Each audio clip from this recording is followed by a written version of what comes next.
তো এখন আমরা খাওয়ার জন্য হোটেল হিল ভিউতে আসছি। তো এখানকার এনভায়রনমেন্টটা মোটামুটি ভালোই লাগছে। খাবার অলরেডি অর্ডারও করা হয়েছে। তো এখন কিছু হালকা ভাত খাবো, মুরগি অথবা মুরগি দিয়ে রুটি খেয়ে জাস্ট ঘুম দিবে, অনেক ঘুমের প্রয়োজন। আমি চিংড়ি মাছ অর্ডার দিয়েছি, এটা হচ্ছে 250 টাকা। আর ভর্তা অর্ডার দিয়েছি, টমেটো ভর্তা, এগুলাই। আরও অর্ডার আছে আমাদের। চিংড়ি মাছটা খেয়ে দেখি কেমন লাগে। আমি চিংড়ি মাছটা অর্ডার দিলাম সাদা ভাতের সাথে। চিংড়ি আর একটা গরু আনেন, গরু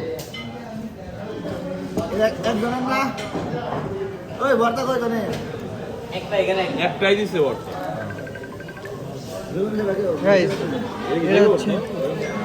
এ হচ্ছে চিংড়ির অবস্থা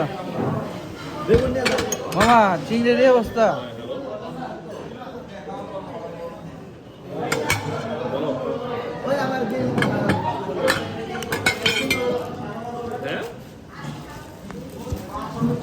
এ হচ্ছে চিংড়ির অবস্থা, এটা নাকি 250 টাকা।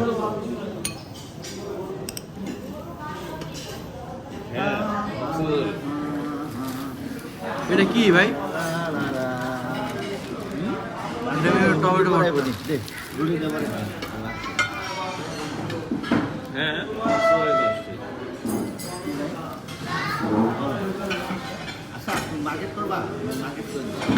হ্যাঁ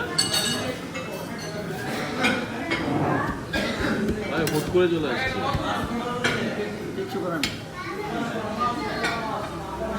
কি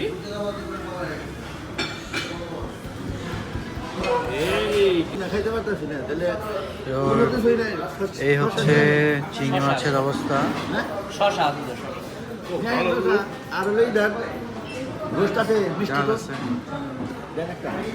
গরুর মাংস যে যার যার মতো অর্ডার দিয়ে খাচ্ছে। আমি চিংড়ি মাছটা নিলাম একটু অন্যরকম টেস্ট নেওয়ার জন্য।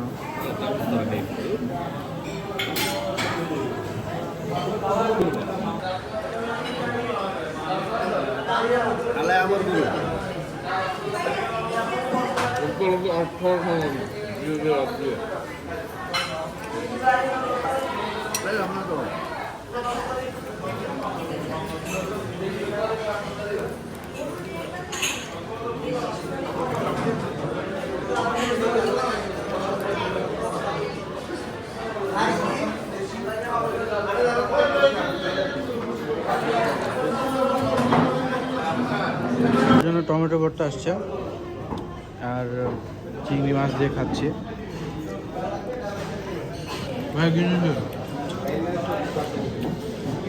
মিষ্টি রোস্ট, কুরমা, গরুর মাংস, সালাদ আর ডাল।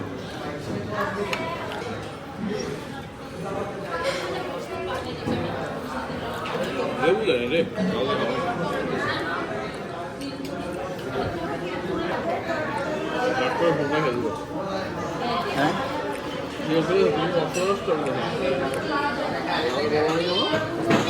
তো আমাদের খাওয়া দাওয়া শেষ করে আমরা এখন বের হয়েছি হোটেল লেক ভিউ থেকে। হোটেলের সামনে একটা পাহাড় আছে, আপনাদেরকে ভিউটা একটু দেখাই আমি। এই যে হোটেল লেক ভিউ, আর এই যে হচ্ছে টিলা। পাহাড় বললে ভুল হবে, এটা আসলে একটা টিলা। যাই হোক, সামথিং লাইক দ্যাট। এখন আমাদের খাওয়া দাওয়া শেষ। আমাদের গাড়িতে একটু প্রবলেম হয়েছে, গাড়ির চাকা একটু পাংচার হয়ে গেছে। আর হচ্ছে ভাবতেছি মোবিলটা, গাড়ির ইঞ্জিন অয়েলটা একটু চেঞ্জ করে নেই। সো যেহেতু অনেক বেশি রান করা হয়েছে, আরও রান করতে হবে। তো এখন ট্রাই করব কাজটা শেষ করার। তো দেখা যাক। আজকে তো মেবি আগে রুমে যাওয়া হবে না, যদিও আগামীকাল আমাদের সকালবেলা উঠতে হবে। আগামীকাল অনেক রান করতে হবে, অনেক কিছু দেখতে হবে, অনেক ঘুরতে হবে। তো সব কিছু আপনাদের সাথে শেয়ার করবো। বই থাকো না গো। এখন আমরা গভীর রাতে বান্দরবন এক্সপ্লোর করব। আচ্ছা, কোন খাদে যেয়ে পড়ি এটা কি পাহাড়ের নিচ দিয়ে? মেবি। আমরা এখন পাহাড়ের নিচ দিয়ে একটা টার্মিনালের ভিতর দিয়ে যাচ্ছি, বাস টার্মিনাল বলে এখানে বান্দরবনের। আস্তে আস্তে আস্তে পাহাড়ের নিচ দিয়ে না পাহাড় মেবি ওই আস্তে রে। ভাই, চাক্কা পাম নেই, আমি যত ভালোভাবে নিই। না ঠিক তোর গাড়িতে এমনি নিচে এটা তো এই একদম শহরের বাইরে চলে যাবে।